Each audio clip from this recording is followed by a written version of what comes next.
anak-anak kelas 5, selamat pagi. Bagaimana kabar kalian hari ini? Sehat? Luar biasa. Salam Tarakanita. Satu hati, satu semangat, Tarakanita. Yes. Baik anak-anakku yang terkasih, hari ini kita akan belajar tema 9 subtema 2 dengan materi yaitu Usaha Kegiatan Ekonomi Masyarakat Indonesia. Ayo kita belajar bersama-sama. Let's go! Nah, kalian masih ingat macam-macam usaha dalam kegiatan ekonomi masyarakat Indonesia? Ada berapa? Iya, ada 9. Kita sebutkan bersama-sama ya. Ada pertanian, perkebunan, peternakan, perikanan, kehutanan, pertambangan, perindustrian, perdagangan, dan ada usaha jasa. Ayo kita dalami satu persatu. Yang pertama yaitu usaha pertanian. Nah, Indonesia itu adalah negara agraris. Kenapa disebut negara agraris? Karena sebagian besar masyarakatnya memiliki usaha pertanian ya. Lalu apa saja hasil pertaniannya? Ada padi, ada jagung, ada ubi, dan ada palawija. Yang kedua yaitu perkebunan. Nah, usaha perkebunan ini adalah usaha memanfaatkan lahan atau tanah dengan tanaman keras. Lalu perkebunan ini dibagi menjadi 2 jenis, yaitu yang pertama perkebunan rakyat. Kalau perkebunan rakyat berarti dikelola oleh rakyat atau oleh warga dan hasilnya digunakan untuk kepentingan pribadi rakyat atau warga tersebut. Bisa dipakai untuk memenuhi kebutuhan hidup sehari-hari. Lalu yang kedua yaitu perkebunan besar. Nah, perkebunan besar ini dikelola oleh pemerintah ataupun perusahaan besar. Nah, hasil perkebunan biasanya diekspor. Masih ingat apa itu diekspor? Diekspor itu dijual ke luar negeri. Untuk apa? Supaya dapat menghasilkan devisa bagi negara. Apa itu devisa? Masih ingat? Iya, devisa adalah keuntungan yang diperoleh suatu negara. Nah, tanaman apa saja yang ditanam dalam perkebunan?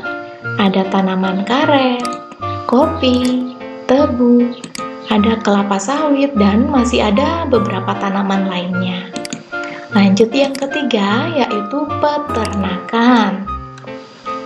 Nah, anak-anak, peternakan itu artinya memelihara binatang piaraan untuk diambil manfaatnya. Ingat ya, yang dipelihara adalah binatang piaraan, bukan binatang buas, bukan binatang liar ya. Lalu peternakan ini sendiri dibagi menjadi 3 jenis. Yang pertama, peternakan hewan besar. Contohnya sapi, kerbau, dan kuda. Lalu yang kedua, peternakan hewan kecil. Contohnya kambing, domba, dan kelinci. Yang ketiga, ada peternakan unggas. Contohnya ayam, itik, bebek, dan burung. Kalian bisa dilihat di gambar, ini contoh hewan-hewan dalam peternakan besar, peternakan kecil, dan unggas. Kita lanjut yang keempat, yaitu usaha perikanan. Nah, usaha perikanan yang dimaksud di sini adalah budidaya perikanan di darat. Kenapa perikanan di darat? Karena kita tidak bisa budidaya perikanan di laut. Ya, kalau perikanan di darat itu kita bisa membuat kolam. Nah, perikanan darat ini juga dibagi menjadi 2 kelompok. Yang pertama yaitu perikanan air tawar. Contoh ikan di perikanan air tawar adalah ikan lele, ikan gurami, ikan nila, dan ikan bawal. Yang kedua yaitu perikanan air payau. Apa itu air payau? Air payau adalah air di mana pertemuan antara air sungai dengan air laut. Jadi air payau ini letaknya di dekat pantai ya. Nah, contoh perikanan air payau yaitu ikan bandeng. Lalu mereka yang melakukan usaha perikanan itu biasanya membuat kolam ikan, entah itu ikan air tawar maupun ikan air payau. Lanjut yang kelima, yaitu kehutanan. Nah, kehutanan ini adalah memanfaatkan hasil hutan dan mencegah penggundulan hutan. Jadi otomatis ya, kalau kita mau memanfaatkan hasil hutan, kita tentu harus mencegah penggundulan hutan. Nah, hasil usaha kehutanan apa saja? Ada kayu, ada rotan, dan ada damar. Lalu, hutan itu tidak boleh dirusak karena hutan tempat hidup hewan. Hutan itu mencegah banjir dan hutan itu juga menjaga keseimbangan alam. Maka supaya hasil hutan dapat kita pakai dan tidak rusak, maka kita harus melakukan reboisasi dan sistem tebang pilih, yaitu ketika mau menebang pohon harus dipilih dulu pohon yang sudah tua dan siap untuk ditebang. Lanjut yang keenam, yaitu usaha pertambangan. Kalau kita di daerah lahat pasti tidak asing dengan usaha pertambangan ya. Nah, usaha pertambangan yaitu usaha mengolah atau memanfaatkan mineral di dalam perut bumi. Contoh hasil usaha pertambangan yaitu emas, minyak bumi, batu bara. Nah, untuk mendapatkan hasil pertambangan, ini perlu dilakukan yang namanya penggalian atau penambangan. Nah, karena harus melakukan penggalian, maka hal ini dapat menyebabkan kerusakan ekosistem alam. Maka perlu adanya reboisasi setelah penambangan. Coba kalian bayangkan, jika suatu daerah merupakan daerah penambangan dan daerah itu harus digali, maka pasti daerah itu akan rusak ekosistem alamnya. Tanamannya ditebangi, kemudian digali tanahnya. Nah, maka perlu adanya reboisasi setelah penambangan. Supaya apa? Supaya tanahnya tidak rusak dan alamnya tetap terjaga. Lanjut yang ketujuh, yaitu perindustrian. Ya, perindustrian adalah kegiatan mengolah bahan mentah menjadi bahan setengah jadi atau barang jadi. Nah, usaha industri ini dapat dilakukan secara perorangan, berkelompok, atau oleh perusahaan besar. Contoh hasil industri yaitu industri tekstil atau kain, industri mebel atau furniture, industri makanan kaleng, industri otomotif, dan masih banyak perindustrian yang lain. Yang kedelapan yaitu perdagangan.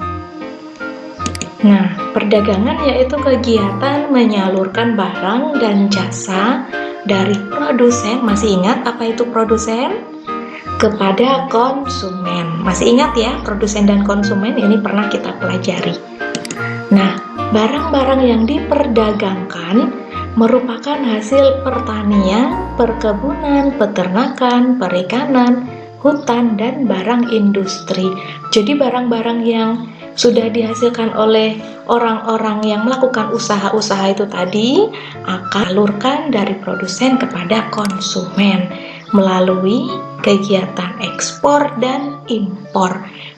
Kegiatan ekspor yaitu menjual barang ke luar negeri. Nah, kalau kegiatan impor yaitu membeli barang dari luar negeri. Jadi sekarang sudah tahu ya bedanya ekspor dan impor. Terakhir, usaha jasa. Usaha jasa yaitu kegiatan memberikan dan menyediakan jasa untuk mendapat keuntungan. Nah, contoh usaha jasa ini banyak sekali. Contohnya kalau di bidang pendidikan, ini ada seorang guru. Usaha jasa di bidang transportasi, ini ada tukang ojek, ada sopir taksi, ada nahkoda, ada masinis, pilot, tambal ban, dan lain sebagainya.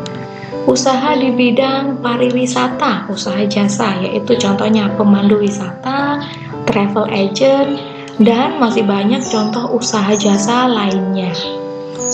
Nah, sampai di sini apakah anak-anak sudah paham ke-9 jenis usaha dalam kegiatan ekonomi masyarakat Indonesia? Jika sudah paham, ayo kita saatnya beraksi. Kita ada tugas. Coba kalian amati usaha kegiatan ekonomi yang dilakukan oleh 10 orang tetangga atau orang yang kamu kenal di sekitar rumahmu. Lalu tulislah datanya seperti dalam tabel berikut ini ya. Nah, tabelnya seperti ini. Jadi nanti kamu buat tabelnya. Kolom nomor 1, 2, 3, 4. Oh, ini harusnya 4 ya. Maaf Ibu salah ketik. Dan seterusnya sampai 10. Lalu diisi nama. Sebutkan namanya. Ibu kasih contoh. Namanya misalnya Ibu kasih contoh nama Ibu sendiri ya, Ibu Ani Yulita. Lalu pekerjaannya yaitu guru. Bidang usahanya berarti kalau guru itu bidang usaha jasa. Nah, lalu manfaat bagi orang lain apa? Karena Ibu sebagai guru, maka manfaatnya yaitu dapat membagikan ilmu bagi para siswa. Nah, mudah kan? Nah, sekarang coba kamu amati 10 orang tetangga atau orang yang ada di sekitar rumahmu. Tuliskan namanya, pekerjaannya, bidang usahanya termasuk apa, dan manfaatnya bagi orang lain. Terima kasih untuk belajar hari ini. Sampai jumpa lagi di pembelajaran jarak jauh di esok hari. Sampai jumpa.